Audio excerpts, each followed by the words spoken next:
Amen. Ouais. Je veux vous apporter la parole de Dieu, pas ma parole à moi. Maintenant, comme a dit Paul, je ne vais pas répéter ce qu'il a reçu dans l'esprit, mais ça dépend de nous. Je veux dire, on peut savoir des choses sur Dieu. Souvent, je pense à Job, et si on lit correctement le livre de Job avec le Saint-Esprit, parce que c'est le Saint-Esprit qui nous enseigne la vérité. Si on lit la Bible sans le Saint-Esprit, si on n'est pas connecté au Saint-Esprit, on va avoir une foi intellectuelle. Il y en a un dans le Nouveau Testament qui avait une foi intellectuelle, il s'appelle Thomas. D'accord ? Il ne croyait que ce qu'il voyait. Et qu'est-ce que Jésus a dit ? Heureux ceux qui croiront sans avoir vu. Alors c'est sans avoir vu physiquement. Après, on voit avec les yeux de l'esprit, mais on voit qui ? On voit Dieu, on voit Jésus, parce que Dieu est esprit, mais Jésus c'est l'image du Père. Voilà, donc il y a un message que le Seigneur a mis sur mon cœur. Maintenant, je voudrais qu'on prie, parce que je vous invite à vous positionner. Chacun, tous les jours est un nouveau jour, un nouveau commencement. Dieu fait toutes choses nouvelles. On ne réussit pas toujours tout, d'accord ? Mais la Bible, elle dit que la patience de Dieu, c'est notre salut. Et que Dieu est lent à la colère et riche en bonté. Et on est encore dans ce temps de grâce, alors profitons-en, ne nous en privons pas. Et allons de progrès en progrès. Et ne regardons pas le passé. Ce qui est le plus terrible, c'est de vivre dans son passé et de toujours laisser le passé devant tes yeux. Je parle à toi. Je parle à moi, mais je parle à toi. Là, je prends un ton un peu intime. C'est terrible que de toujours laisser, parce que je vais vous dire, celui qui vous rappelle le passé, il y en a un qui se charge de toujours vous rappeler le passé. Ok ? Alors, le passé qu'il connaît, c'est juste le passé sur terre. Il ne vous connaît pas autrement. Il n'y a que Dieu qui vous connaît. Parce qu'il vous a créé. Alors devenez le deuxième Adam. On va prier. Si vous voulez bien. Vous êtes d'accord ? Amen, hein ? Parce que je ne suis pas prof et vous n'êtes pas les élèves. D'accord ? On est un corps et on partage la parole ce matin. Amen. Alors des fois on aime bien quand on a des gens en face de nous qui réagissent et pas... d'accord ? Alléluia, gloire à Dieu. Donc si vous avez soif, vous allez recevoir, ok ? Parce que le Seigneur, il a des cadeaux chaque jour pour chacun d'entre nous. D'accord ? Et Dieu, c'est pas le Dieu de la médiocrité, c'est pas le Dieu de l'échec. Amen. Et il change pas. Et tout ce qu'il dit, il l'accomplit. Et tout ce que la Bible, elle dit, est vrai. Amen. Amen. Alléluia. Merci Seigneur parce que tu dis dans ta parole que là où 2 ou 3 sont assemblés en ton nom, tu es au milieu d'eux. Merci Seigneur parce que tu as des cadeaux pour chacun d'entre nous. Amen. Et merci pour ta présence au milieu de nous. Merci parce que tu as dit Seigneur Jésus qu'il est avantageux que tu repartes auprès du Père parce que tu ne nous laisses pas seuls. Nous ne sommes pas orphelins, mais tu habites en chacun d'entre nous. Tous ceux qui t'ont invité, tous ceux qui ont eu la révélation du Fils de Dieu et qui ont été convaincus de péché par le Saint-Esprit, parce que c'est ton Saint-Esprit qui convainc de péché, de justice et de jugement. Et Seigneur, tous ceux-là t'appartiennent et nous sommes tous réconciliés avec toi. Tu habites en nous et tu es toujours avec nous. Nous ne sommes pas seuls, nous ne sommes pas orphelins, mais tu nous as réconciliés avec le Père. Tu es l'image du Père, tu es venu nous révéler le Père. Merci Seigneur parce que l'Église, c'est ton corps, mais c'est aussi ta famille. Et tu as fait de nous une famille. Amen. Tu es notre frère, mais tu es aussi notre roi, notre sauveur, notre Seigneur, et tu es Dieu. Parce que tu es un Seigneur. Alors Seigneur, je prie vraiment ce matin que nous ouvrons notre esprit, notre cœur. Mais le cœur et l'esprit, c'est la même chose. Parce que nous voulons entendre ce que tu as à nous dire à chacun d'entre nous. Seigneur, nous avons chanté que nous t'aimons. Nous avons chanté que tu es présent ici au milieu de nous. Et Seigneur, nous voulons continuer avec ce message et entendre ta voix. Tu dis, Seigneur, que l'homme ne vit pas, c'est toi Jésus qui nous le dit dans les évangiles, L'homme ne vit pas de pain seulement, mais de toute parole qui sort de la bouche de Dieu. Et une parole qui sort de la bouche de Dieu, c'est une parole que Dieu nous adresse personnellement. Et bien sûr que cette parole, elle ne va pas contredire la Bible générale. Donc c'est ce qu'on appelle un réma. Et le réma est toujours inspiré du Logos. Amen. Merci pour les rémas, Seigneur, que tu donnes ce matin à chacun d'entre nous. Le ou les rémas. Amen. Si tu as besoin que d'un réma, tu n'auras qu'un réma. Si tu as besoin de 2 rémas, tu auras 2 rémas. Amen. Voilà. Donc, j'ai un titre. Je ne sais pas s'il représente tout, mais représenter tout, c'est pas possible. Amen. En fait, ce que j'ai reçu, c'est une vie de victoire passe par une intelligence renouvelée. Amen. Dieu est esprit. Celui qui s'approche de Dieu doit s'approcher avec son esprit. Et on a le Saint-Esprit en nous. On a un médiateur, on a Jésus. En fait, le Saint-Esprit, c'est Jésus. Alors, on ne vous demande pas de comprendre comment ça se fait. C'est juste de croire. Croire ce que Dieu dit. Ce que Dieu dit est vrai. Ça commence par là. Parce qu'après, il y a une suite. Alors, pourquoi je dis ça? Parce qu'il y a des choses qui pressent dans mon cœur, vraiment, et je crois que je ne suis pas la seule. Vous savez quand même que Jésus est à la porte et qu'il, lui, il est prêt à revenir. Moi, je crois, mais je ne suis pas la seule à le croire, mais je le crois vraiment intimement, que si Jésus ne revient pas, c'est parce que nous ne sommes pas prêts. Alors préparons-nous.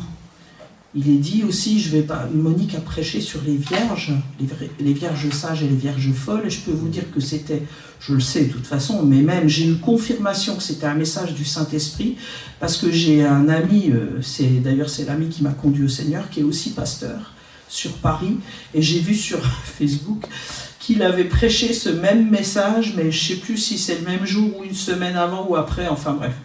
Et il n'y a pas que Monique qui a prêché ce message, voilà, parce que le Saint-Esprit parle, que ça soit en Chine, que ça soit à Colmar, que ça soit à Paris, le Saint-Esprit parle à son Église, quoi.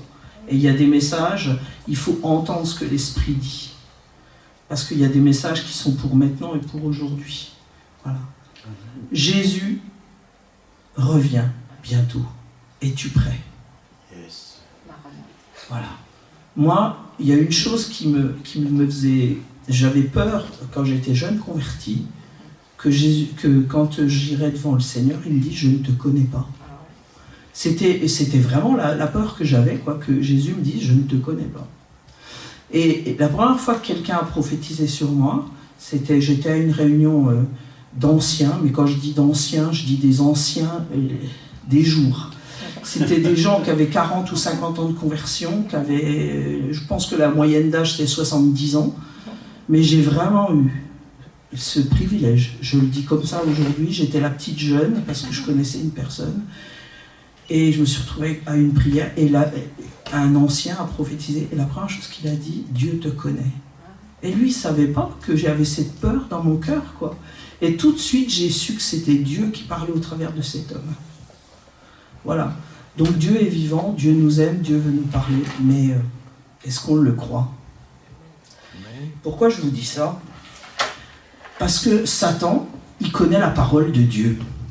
Et si vous regardez bien, quand Jésus il a été conduit au désert par le Saint-Esprit, pour justement être éprouvé, et nous, notre vie, c'est ça, hein, on va de victoire en victoire, ok?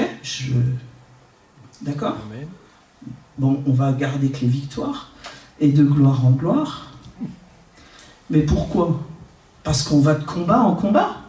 Il n'y a pas de victoire s'il n'y a pas de combat, d'accord?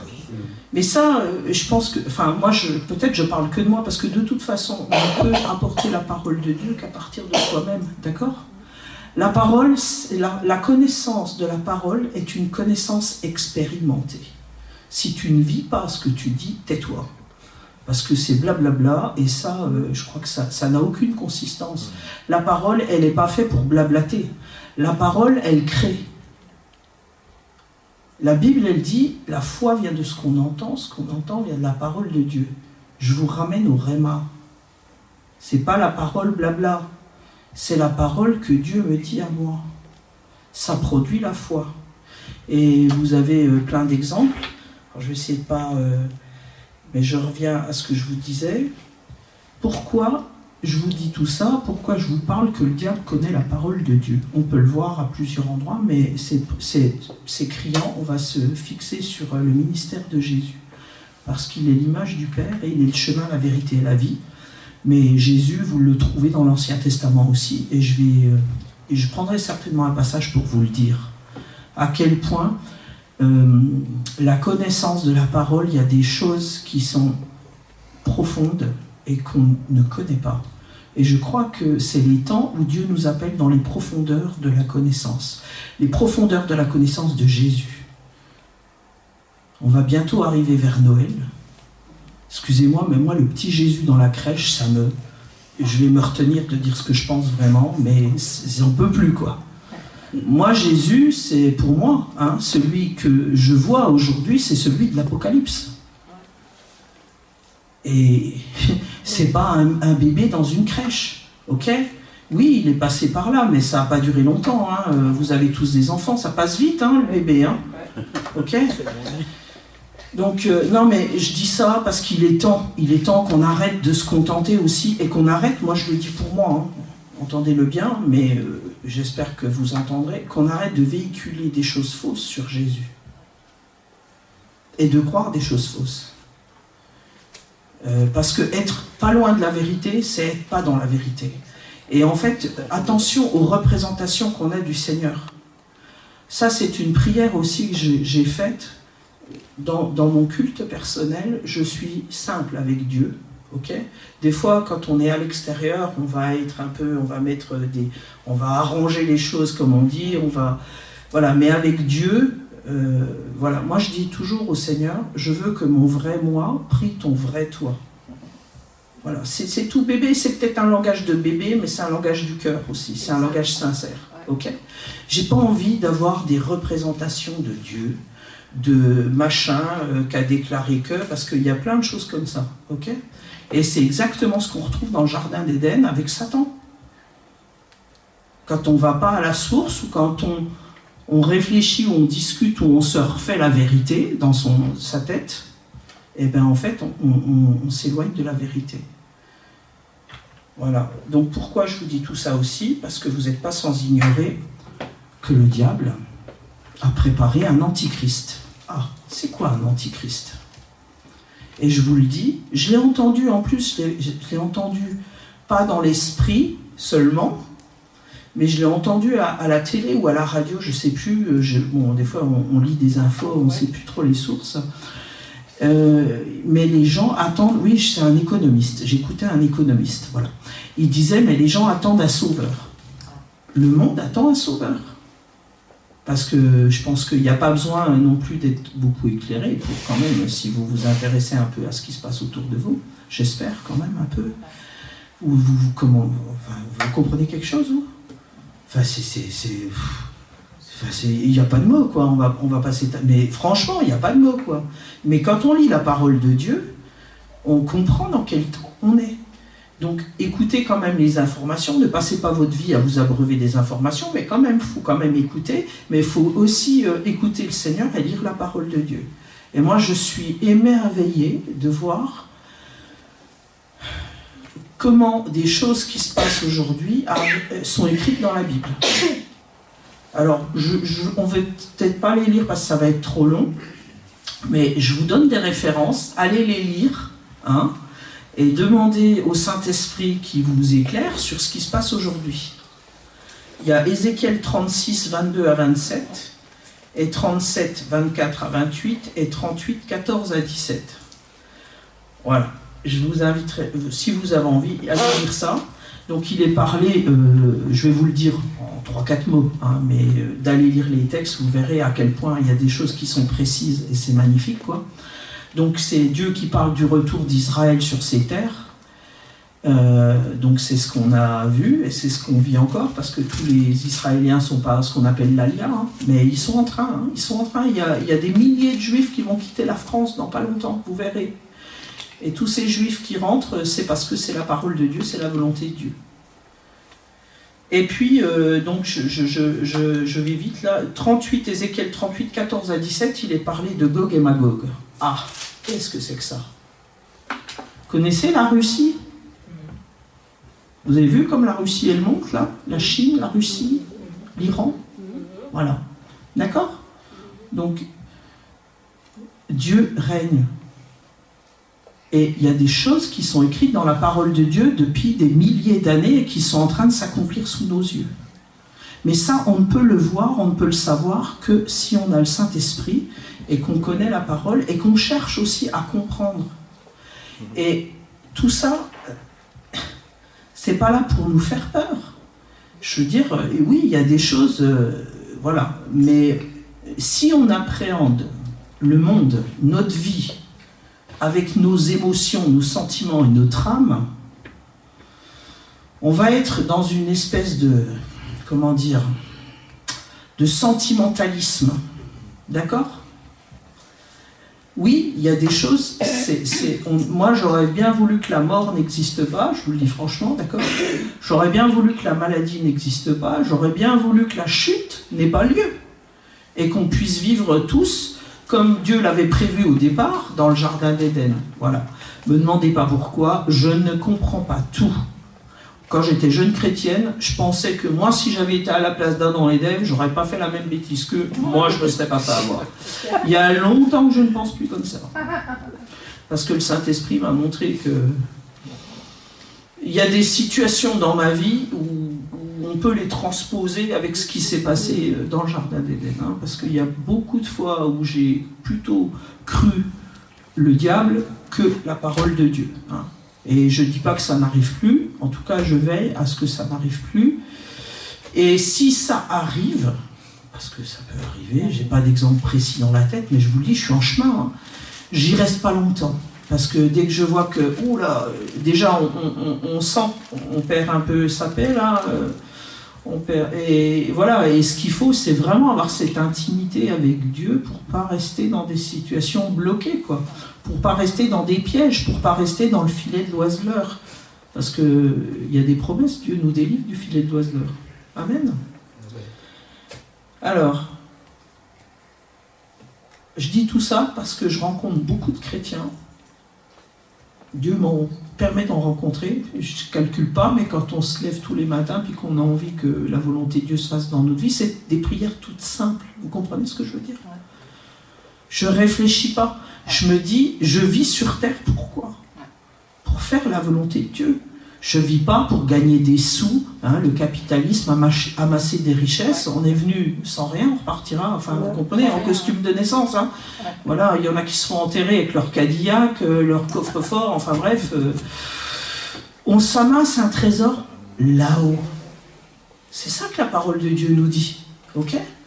Donc on apprend, on se lève le matin, Seigneur, je vis pour toi. Et après, à force de vouloir, parce qu'en fait, c'est des décisions. En fait, on aligne sa vie sur Dieu, sur la volonté, on le décide. Et après, c'est lui qui le fait. C'est ça que beaucoup ont du mal, c'est qu'en fait, il a tout fait. Mais Dieu, ça je m'en aperçois de plus en plus, il ne nous viole pas, d'accord? Donc si on ne veut pas, on ne l'aura pas. Voilà.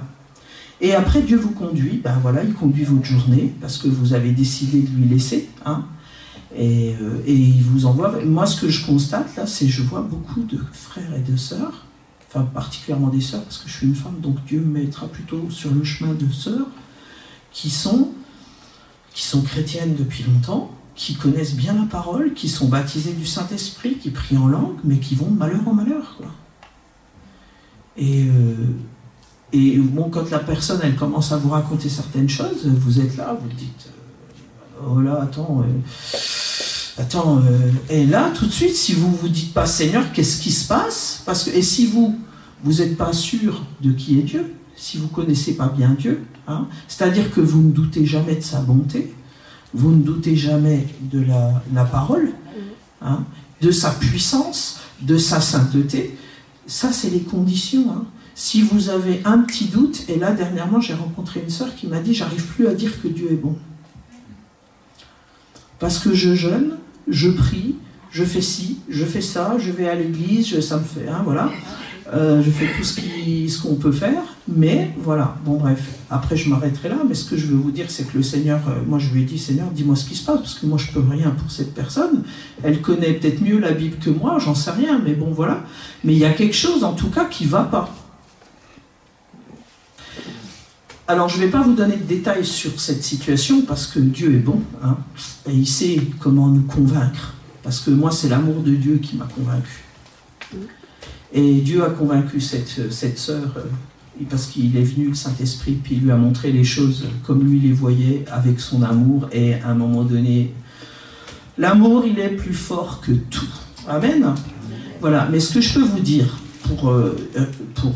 c'est que c'est l'orgueil qui nous sépare de Dieu. La Bible, elle dit que Dieu résiste aux orgueilleux, et souvent, quand on n'entend pas Dieu nous parler, c'est parce qu'on est dans l'orgueil. Alors l'orgueil, oui, voilà. Ben, l'orgueil, ça a des sources différentes, mais la première source, parce qu'après, vous savez, il y a la source principale, puis après, c'est comme les fleuves, vous savez, le fleuve, il a sa source, puis après, il peut y avoir des séparations, ok ? C'est quoi ? C'est la désobéissance. Et vous vous souvenez, j'ai prêché il y a quelques semaines, peut-être, sur l'arbre de la connaissance du bien et du mal, et l'arbre de la vie. Dans le jardin d'Éden, alors c'est quelque chose que j'ai reçu en révélation, et je vous assure, j'en ai pas fini, moi, dans mon intimité avec Dieu, parce que la Genèse, c'est la Genèse, hein, ok ? Donc, allez-y à la Genèse, hein, parce que vous allez comprendre aussi la genèse de certains problèmes que vous avez dans vos vies, des fois. Et le problème qu'on a, la plupart du temps, là, beaucoup de chrétiens, moi je l'ai eu, et je l'ai encore, parfois, c'est qu'on on se nourrit pas à l'arbre de vie. On se nourrit à l'arbre de la connaissance du bien et du mal. Ça veut dire qu'on est dans l'orgueil. Pourquoi on est dans l'orgueil ? Parce qu'on se met au-dessus de Dieu. Ok, on a entendu Dieu nous dire, voilà ce que je te demande. Et nous, au lieu de dire, ok Seigneur, j'obéis, attends, pourquoi tu me demandes ça ? Là, je comprends pas bien, moi je suis pas tout à fait d'accord. Vous comprenez ça ? Il n'y a que moi qui ai été comme ça, ou ça vous arrive encore, non ? Et ça, je vous assure que moi je le comprends de plus en plus, et c'est pour ça qu'on a besoin du renouvellement de l'intelligence, parce que cette façon de se comporter, c'est toujours, on se nourrit à l'arbre de la connaissance du bien et du mal, et en fait on est dans le mensonge. Et quand on fonctionne comme ça, je vais vous le dire, on est sous le 2e ciel, on n'est pas assis dans le 3e ciel, dans les lieux célestes, et le 3e ciel, c'est notre place. On est drôle hein, quand on parle de la Bible. Et vous avez vu les histoires qu'il y a dans la parole de Dieu ? Il y a des histoires de fous hein, quand même, hein. Non ? Et vous y croyez, vous, à ces histoires, ou c'est que des histoires pour faire plaisir aux enfants ? Vous croyez que c'est vrai ? Amen. Alors vous pouvez vivre des choses comme ça dans vos vies, parce que Dieu est tout-puissant. Il est le Créateur, il appelle à l'existence ce qui n'existe pas et il révèle longtemps à l'avance ce qui doit arriver. Et vous savez quoi ? Dieu parle à ses amis. Je pense à Paul qui m'a dit ce qu'il avait reçu ce matin et je pensais que tu es l'ami de Dieu, c'est pour ça que Dieu te parle. Et Dieu nous parle quand on est amis avec lui, d'accord ? Et c'est vrai qu'il nous révèle des choses... Des fois, on se dit, tiens, pourquoi il me dit ça, le Seigneur ? Parce qu'à la limite, on ne sait même pas ce qu'on vient faire dans cette affaire quand il nous parle de choses qui se passent à l'autre bout du monde. Mais c'est parce que Dieu, il aime parler à ses amis. Et qu'en même temps, vous savez que l'esprit n'a pas de frontières. C'est une force, ça. Alors, on voit dans la Bible, on va parler des histoires folles, je vous ai encore pas... Si, je vous ai donné un petit passage quand même, mais bon, voilà. Le Philippe, il est pris par l'esprit, pouf, il est emmené, d'accord ? Voilà. Et ça, c'est une histoire du Nouveau Testament. Hein. Bon, il y en a dans l'Ancien, il y en a dans le Nouveau, voilà. Donc, on est fait pour avoir une vie extraordinaire, pas une vie ordinaire. Donc, habituez-vous à croire au surnaturel. Et il y a ce verset qui dit que la sagesse de Dieu est une folie pour ceux qui périssent. Hein ? Et la sagesse des hommes est une folie pour Dieu. Ben oui, parce qu'on est très très limité, hein, et en même temps on est très contaminé. Parce que l'arbre de la connaissance du bien et du mal, c'est c'est comment dire, c'est une domination de Satan. Ça veut dire que chaque fois, je vous le dis comme ça, mais méditez ça.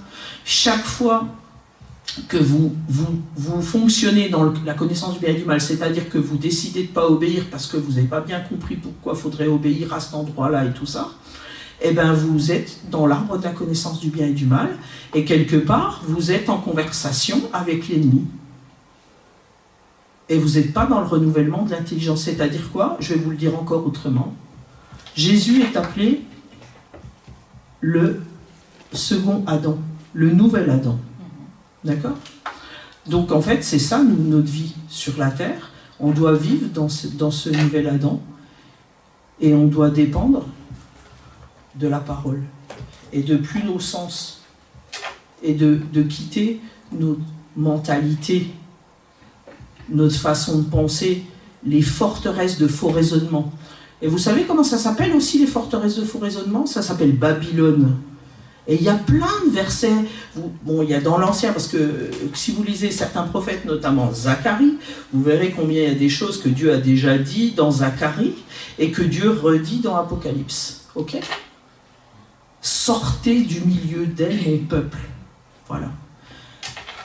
C'est un message, c'est un appel. Vraiment, c'est un appel qu'il y a dans mon cœur. Je le prends pour moi, hein, je vous le dis, franchement. Premièrement, je le prends pour moi, mais je vous le partage. Et je crois vraiment que le Seigneur veut qu'on se le partage. Pourquoi? Parce qu'il y a une séduction qui vient de plus en plus. Les fondements, vous savez, j'ai prêché aussi l'autre fois sur les fondements. Hein. Quand les fondements sont ébranlés, que fera le juste? Vous savez, Dieu, il ne donne pas des messages comme ça, un petit peu là, un petit peu là. Non, la parole de Dieu, elle se tient. La colonne vertébrale de la parole de Dieu, de toute façon, c'est Jésus. Bon, je pensais que j'allais plus en parler ce matin, mais vraiment, bon, j'en parle, mais pas comme je pensais en parler. Je vous mets en garde. Pourquoi? On a le Saint-Esprit. Le Saint-Esprit, c'est pas une option, le Saint-Esprit. Le Saint-Esprit, c'est... Sans lui, on ne peut rien faire. Si vous regardez, allez rien que dans l'évangile de Jean, et regardez ce que Jésus dit du Saint-Esprit, et de lui-même, hein, et c'est son esprit, il ne pouvait rien faire sans le Saint-Esprit, Jésus, parce que bon, quand il était dans sa condition d'homme sur terre, hein, j'entends bien, parce qu'après il est dans la gloire, il a repris sa place de Dieu, mais il était pleinement homme et pleinement Dieu. Mais il nous a montré le chemin, il est le modèle, puisque Dieu a fait l'homme à son image. Hein, c'est voilà. On s'arrête là. Vous avez déjà médité là-dessus? On est fait à l'image de Dieu. C'est énorme. Chaque chose, on peut s'arrêter et méditer. Je vous dis ça pourquoi? Parce qu'il y a vraiment, vraiment, vraiment des profondeurs dans lesquelles je vous invite à aller. Et vous verrez votre vie autrement. Parce que la vie sur Terre, elle passe vite. Hein. Et voilà. Et une fois que, comme on dit, quand le lait il est versé. Hein. On ne va pas récupérer le temps. Chaque journée qui passe, elle est passée. C'est une journée qui ne se renouvellera pas. Par contre, ce que Dieu dit, il n'est pas encore trop tard. Il n'est pas encore trop tard. Mais comme on a vu avec l'histoire des vierges sages et des vierges folles, on voit qu'on avance. La nuit, elle vient. La nuit, elle vient. Et c'est pas quand la nuit, elle est là, qu'il faudra se dire, je vais m'y mettre. Parce que plus la nuit, elle avance, plus les ténèbres s'épaississent, plus ça devient, dur. Hein. C'est pour ça qu'il faut mettre de l'huile dans nos lampes, pour que notre lumière, voilà. C'est vraiment une mise en garde. Alors, je vais être encore plus clair que je suis là. Je parle en langage biblique et spirituel. Je vais vous parler, c'est ce que je vais vous dire, c'est biblique, mais je vais vous parler en langage moins biblique peut-être. L'Antichrist, si vous n'avez pas l'habitude d'entendre la parole de Dieu, de reconnaître la parole de Dieu et de connaître la parole de Dieu, vous serez séduit. Et on le sait, parce que c'est écrit dans la parole. D'accord ? Et ce matin, j'avais une pensée par rapport aux espions. Quand Josué il a envoyé les espions pour voir la terre promise, c'est 12 espions qui sont partis. Alors 12, ça a un sens, mais je ne sais plus lequel, alors je ne vais pas m'aventurer là-dedans. Mais il y en a 10 qui sont revenus. Alors ils ont eu peur. Hein. Ils ont eu peur, ils n'ont pas compris pourquoi Dieu leur racontait que c'était une bonne terre. Alors ils ont bien vu qu'il y avait des bons fruits, qu'il y avait que le lait coulait, le miel aussi. Mais alors ce qu'ils ont surtout vu, c'est les géants. Voilà. Donc, et il y a 2 hommes qui, eux, ont fait un autre rapport. Donc c'était Josué et Caleb. Et eux, ils ont dit, mais si l'Éternel, il nous envoyait là, ouais, c'est un bon pays. Et puis l'Éternel, il va nous donner la force, quoi. On n'a pas à avoir peur, on a l'Éternel avec nous. Parce qu'eux, ils regardaient à l'Éternel et ils connaissaient leur Dieu. Les autres, ils ne connaissaient pas Dieu. Et pareil, la parabole des talents, c'est un peu la même mentalité, la parabole des talents. Il y en a un qui n'a qu'un talent et il va l'enterrer parce que qu'est-ce qu'il dit de Dieu? Il dit je sais que tu as un maître qui est dur et que tu récoltes ce que tu n'as pas travaillé. Enfin voilà, en gros tu es un esclavagiste quoi. Hein. Voilà comment il voit Dieu quoi. D'accord? Donc je veux juste vous dire ça, c'est parce que je pense qu'on est aussi... toutes ces histoires de l'Ancien Testament, elles sont là aussi. La terre promise, c'est quoi la terre promise? C'est ton cœur, c'est notre cœur. On a une mission, on a des dons, on a, une destinée en Jésus. Maintenant, c'est plus le temps de roupiller, c'est plus le temps du confort. On n'est plus, franchement... Comme Israël, ils ont eu des temps, si vous prenez l'histoire, tout ça c'est là pour nous enseigner, nous, aujourd'hui dans nos vies, quoi. Hein, il y a eu des temps, ils étaient dans le désert, et puis il y a des temps où, après ils sont sortis du désert, donc ils ont appris des choses dans le désert. Moi je ne sais pas où vous en êtes dans votre vie, d'accord? Il n'y a que vous qui puissiez le savoir avec le Seigneur. Mais ne ratez pas les périodes, ne ratez pas les temps. Parce que les choses, elles avancent. Elles avancent. Et j'ai envie de dire, si on ne rentre pas dans son appel, il y en a d'autres qui le prendront, notre appel. Hein, parce que moi, je le crois, ça, hein, vraiment. Hein. Moi, je crois, je vais vous dire comment je vois les choses aujourd'hui. Je n'ai pas toujours vu les choses comme ça. Moi, je trouve qu'on est privilégié quand Dieu nous honore à nous appeler. Et voilà, même quand c'est difficile, et ça, franchement, je vous le dis sincèrement, j'ai compris encore il n'y a pas longtemps que le prix qu'on paye, c'est pas grand-chose. Mais c'est vrai que Dieu nous demande de payer un prix. Et il n'y aura pas de victoire, il n'y aura pas vous ne pouvez pas grandir, apprendre des choses sans payer un certain prix. Il y a une consécration, il y a une sanctification, il y a tout ça. C'est-à-dire, c'est quoi la sanctification? C'est vivre pour lui, c'est se mettre à part pour lui. Ça veut dire quoi? Ça veut dire se mettre à part de ce monde. Nous n'appartenons pas à ce monde. Et on ne peut pas... Alors, être serviteur, roi serviteur comme Jésus l'a été, c'est pas la même chose que se compromettre avec le monde. Il y a des endroits, il y a des personnes que moi je ne peux plus fréquenter. D'ailleurs, je vais vous dire, j'ai même pas besoin de dire je te fréquenterai plus, c'est les personnes qui, au bout d'un moment, voilà, elles vous appellent plus, voilà. Alors c'est vrai que je vous cache pas que j'ai perdu des amis. J'ai prié, et des fois quand je pense à elles, je prie encore. Parce que c'est des gens qui m'ont fait du bien aussi, que Dieu a utilisé pour me rendre service, qui n'étaient pas chrétiens. Et moi, je crois que toutes les personnes qui nous bénissent, elles sont bénies de l'Éternel. Et je ne perds pas espoir par rapport à leur salut, parce que je sais que, vous savez, c'est comme les banques. Hein. On a un crédit là-haut. Hein. Toutes les prières que vous avez faites, qui ne sont pas encore exaucées, eh bien, faites confiance qu'elles sont là, et puis que Dieu, il ne les a pas oubliées. Et que c'est pour ça que c'est important d'écouter l'Esprit. Parce que des fois on est surpris, mais le Saint-Esprit nous ramène des personnes qu'on n'a pas vues depuis 15 ou 20 ans, hein, pour qu'on a prié des fois pendant des années. Il faut être attentif, parce qu'on ne sait pas dans quel état est la personne. Moi je sais que Dieu m'a déjà réveillé la nuit pour prier pour un frère, et il était mourant. Et je le dis à ma grande honte, c'est qu'à ce moment-là, il y a plusieurs années, j'ai encore râlé. J'ai râlé parce que j'avais envie de dormir, mais j'ai quand même obéi. Et heureusement, alors je n'étais pas la seule à qui Dieu avait demandé de prier. Mais je suis heureuse d'avoir été un instrument, quoi. Vous comprenez? C'est une question de vie ou de mort. Alors moi, je vous ai parlé de l'Antichrist. Je vous dis qu'il y a une puissance de séduction, que le mal est appelé bien et le bien mal, et que sans le Saint-Esprit, vous n'aurez plus de boussole. Parce que les fondements sont ébranlés. Et la Bible, elle dit, dans le fameux psaume, là, je ne sais plus le numéro, là, pour le coup, où j'avais prêché, quand les fondements sont ébranlés, que fera le juste ? Que fera le juste? Et là, il y a aussi un verset qui dit que la création soupire après la révélation des fils et des filles, on peut le dire comme ça. Qu'est-ce que c'est qu'un fils? Oui, de Dieu, bien sûr. Paul me dit de Dieu. Oui, Paul Château, pas de Dieu. Et c'est quoi? C'est ceux qui marchent dans l'obéissance. C'est ceux qui sont soumis. Ceux qui marchent dans l'humilité.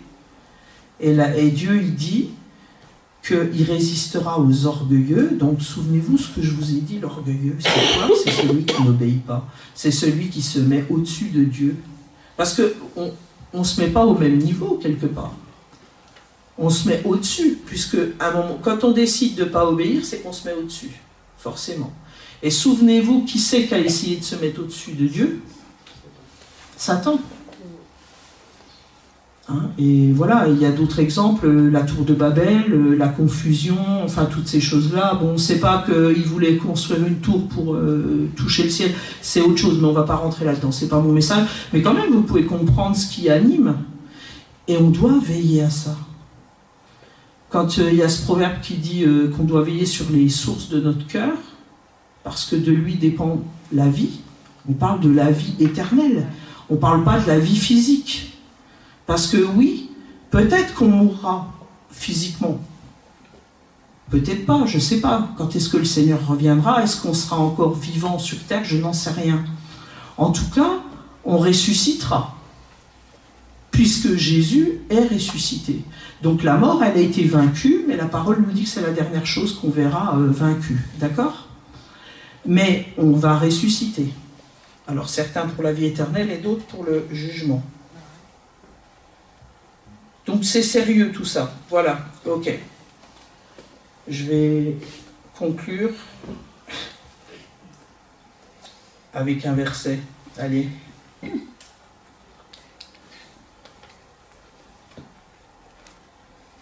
Ouais, il y aura encore beaucoup de choses à dire, mais on va s'arrêter là. Je pense que le message est clair. Je vais juste essayer de conclure là. Je vais essayer de conclure.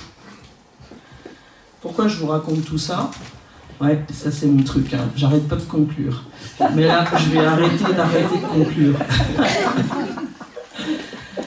Non, je voudrais vous dire que c'est pas la connaissance, c'est pas la somme de connaissances intellectuelles que j'ai de la parole et de Dieu. Je le dis pour certains, je le dis des fois à moi, mais je sais quand le Seigneur me dit c'est bon là, arrête d'aller chercher des nouvelles. Vis ce que tu connais déjà, mets en œuvre, mets en expérience, ok? Voilà. Alors, je vais le dire, ça sert à rien de courir les nouveaux prêcheurs, les nouveaux enseignements, si vous ne vivez pas déjà le B.A.B.A. C'est quoi? C'est d'être positionné, d'être des adorateurs en esprit et en vérité. Adorer, ça veut dire quoi? Adorer, ça veut dire se prosterner devant. Ça veut dire se mettre en dessous, c'est ça, adorer. Donc là, je vous ai parlé de ceux qui n'obéissent pas. Donc quand on n'obéit pas, on est au-dessus. Vous comprenez? On n'est pas dans la bonne position. Et je peux vous dire que si vous veillez sur votre cœur et que vous prenez tous les jours, tous les matins, la décision de dire « Seigneur, non pas ma volonté, mais la tienne », c'est les paroles de Jésus. Jésus, il n'est pas venu se faire plaisir sur la terre. Il n'est pas venu dire « Vous avez vu, je suis le Fils de Dieu, attention hein !» Non, il est venu faire la volonté du Père. Il est venu nous sauver. Et il nous a montré un chemin. Il est le chemin, la vérité et la vie. Il est notre modèle. Alors, et c'est vrai que j'étais à la pastorale avec Paul et Monique, et Mamadou Karambiri qui prêchait, il disait, il a commencé le mardi matin, il parlait à des pasteurs, hein, voilà, donc des pasteurisés, il a dit, il faut être avant de faire, voilà. C'est ça que je voudrais vous dire. Soyez. Mettez-vous comme Marie, au pied de Jésus. Et écoutez-le lui. Et vivez déjà. À chaque jour suffit sa peine. N'essayez pas de gravir la montagne en une journée. D'accord ? Après, il faut des bases solides. Le problème, si vous voulez, c'est ça. On s'aperçoit qu'il y en a, on a l'impression qu'ils ont construit une belle baraque, mais les fondations, elles sont pourries. C'est du sable mouvant. Et c'est pas moi qui le dis, c'est Jésus. Je suis le roc, il est la pierre angulaire de l'édifice. C'est quoi l'édifice? C'est ta vie, c'est ma vie. Nous sommes le temple du Saint-Esprit, nous sommes comparés. C'est des images que la parole nous dit. D'accord?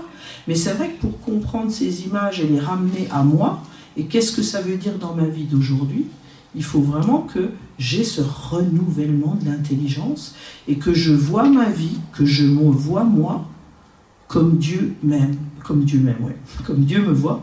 Et je vais me voir... Non, mais je dis ça parce que je rencontre tellement de gens qui n'arrivent pas à se pardonner et qui se coincent dans leur vie. Et bon, il n'y a pas longtemps, quoi, voilà. Et vous avez des personnes, je vous le dis aussi, quand on refuse de se pardonner, c'est déjà de l'orgueil, mais en même temps, on permet à la mort d'entrer. Je vous le dis parce que j'ai vu une personne cette semaine qui est mourante, même physiquement, quoi. Et je ne vous parle pas de tout le reste, hein, des finances, de la famille, enfin bon, bref. Pourquoi? Parce que cette personne, à un moment donné, elle a refusé de se pardonner. Alors, elle a raison. La façon de penser, si on pense avec sa tête, là, avec l'arbre de la connaissance du bien et du mal, on peut se dire... ouais, elle a raison quand même. Elle connaissait le Seigneur, elle connaissait la parole, et puis là, elle n'a pas obéi, elle n'a pas été assez. Bon, ça, c'est la religion qui parle comme ça. Vous comprenez ce que je veux dire? Non, je pratique la repentance. Mais pourquoi? Parce que j'ai besoin de me faire grâce, comme Dieu me fait grâce. Oui, je suis déçu de moi, je vous le dis franchement, je me déçois, mais peut-être pas tous les jours, mais pas loin quand même. Vous comprenez? Oui. Oui, parce qu'on a besoin de sortir de ça. Moi, j'ai besoin d'être renouvelé dans mon intelligence chaque fois. Et vous savez quoi? Je vous parle de ça. Pourquoi? Parce que le Seigneur m'a interpellé il n'y a pas longtemps. Je ne sais plus, hein, parce que voilà, moi, je ne déconnecte jamais. Alors, ne me demandez pas, on est déjà dans l'éternité. Hein. Il m'a dit, tu es trop dur avec toi-même. Et c'est quelque chose, c'est une parole qu'un... Comment il s'appelle, le chevalier, là? Il m'avait dit. Michel Chevalier m'avait dit ça. Et quand il m'a dit ça, bon, j'avais pas compris. Mais il n'y a pas longtemps, le Seigneur m'a dit, arrête, t'es trop dur avec toi. Des fois, je témoigne de moi, de mes échecs ou de mes manquements, et je n'ai pas l'amour pour moi quand je parle. Et vraiment, le Seigneur m'a repris.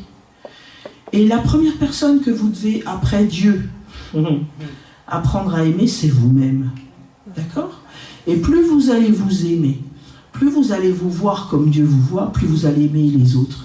Et au lieu d'avoir la dent dure, t'as vu, non mais attends, ça fait 15 fois qu'on lui dit, mais 15 fois il recommence, quoi. Vous parlerez plus comme ça. Parce que vous aurez vraiment le regard du Seigneur. Ok?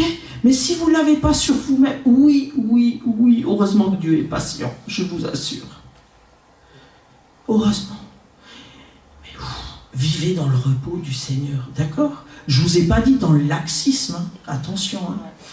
Mais j'ai appris aussi une chose, et après, je m'arrête là. Mais c'est une bonne chose. Shalom. Ça ne veut pas dire paix, ouais, le hamac, quoi. Hein. Non, la paix, entre guillemets, hein, du hamac, c'est Noé. C'est le repos. Noé, c'est le repos. Il est dans l'arche, voilà. Bon. Mais shalom, ça veut dire repos dans le tout est accompli. C'est magnifique quand même. Donc Dieu, aujourd'hui, il est dans le shalom. Parce que tout est accompli. Et nous, on est invités à être dans le shalom. Dans le shalom de Dieu, ça veut dire que tout est accompli. Seigneur, je te fais confiance. Amen. Voilà. Je voudrais juste terminer en priant là, ce coup-ci. Alléluia. Merci Seigneur pour ta parole. On a toute l'éternité, Seigneur, pour te connaître. Et je sais que toute l'éternité, on n'en fera pas le tour parce que tu n'as pas de limite. Tu es infini. Ton amour est infini. Merci Seigneur pour ta parole. Seigneur, je te demande que ce qui vient de toi, eh ben ça impacte le cœur de mes frères et sœurs. Seigneur, je prie pour qu'on augmente dans l'amour. Oui, l'amour envers nous-mêmes et ton amour. Seigneur, je te demande que nos cœurs aient faim et soif de ta présence plus de toi, Seigneur, parce que un jour dans tes parvis vaut mieux que 1000 ailleurs, Seigneur. Merci parce que tu continues ton œuvre en chacun de nous. Amen. Et bénis mes frères et sœurs et cette journée. Amen. Amen.